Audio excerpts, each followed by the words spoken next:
कारंजा मानोरा विधानसभा निवडणुकीमधील चित्र बघता शिवसेना पदाधिकारी हे युतीमध्ये बंडखोरी करत असल्याची चर्चा सर्वत्र दिसत आहे। कारंजा मानोरा विधानसभेतील लढत ही थेट महायुतीचे उमेदवार व विद्यमान आमदार राजेंद्र पाटणी यांच्या विरुद्ध काँग्रेस राष्ट्रवादी आघाडीचे उमेदवार व माजी आमदार प्रकाश डहाके यांचा दिसत आहे। राजेंद्र पाटणी यांनी दुजा भाव ठेवत कारंजाचा विकास खुंटवल्याचा सनसनीत आरोप कारंजातील मतदार करीत आहे। याचा परिणाम राजेंद्र पाटणी यांना भोगावा लागणार हे मात्र निश्चित।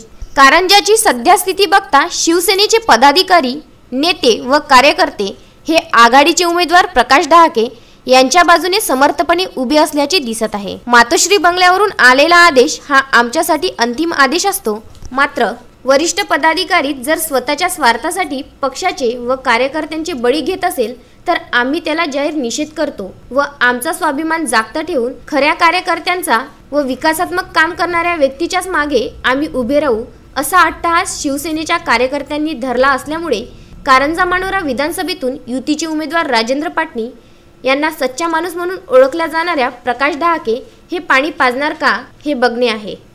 कारंजाचं पाणी असेल, पिण्याच्या पाण्याचं लोकप्रतिनिधीचं काम असते की त्याची रखवालदारी केली पाहिजे।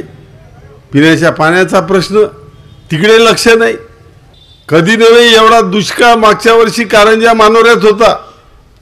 शेजारच्या दारव्हा तालुक्यात दुष्काळाचे पैसे भेटले, त्याच्या पलीकडे डिग्रसमध्ये दुष्काळाचे पैसे भेटले, इकडे मूर्तिजापूरमध्ये दुष्काळाचे पैसे भेटले 6400 रुपये प्रत्येक शेतकऱ्याला।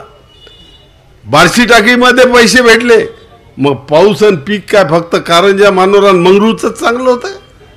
पण आपल्या लोकप्रतिनिधीनं विधानसभेत सांगितलं की वाशिममध्ये मुख्यमंत्री साहेब जलसंधारणाची कामं एवढी प्रचंड झाली आहे की या ठिकाणी आबादी आबाद आहे, इथला शेतकरी सुखी आहे, भरपूर पीक त्याला झालंय। अरे तुमचं काम झालं तर तुम्ही शेतकऱ्याला विकता, तुमचं काम झालं तर लोक जेव्हा अडचणीत असतात तेव्हा तुम्ही नॉट रिचेबल असता। विश्वासानं तुमच्या पाठीशी लोक उभे राहिले होते, तुम्ही लोकांचा विश्वासघात केलाय। 21 तारखेला काय करायचं ते लोकच ठरवतील, लोकच करतील आणि लोक काय करतील याचं चित्र या ठिकाणी दिसून राहिलं।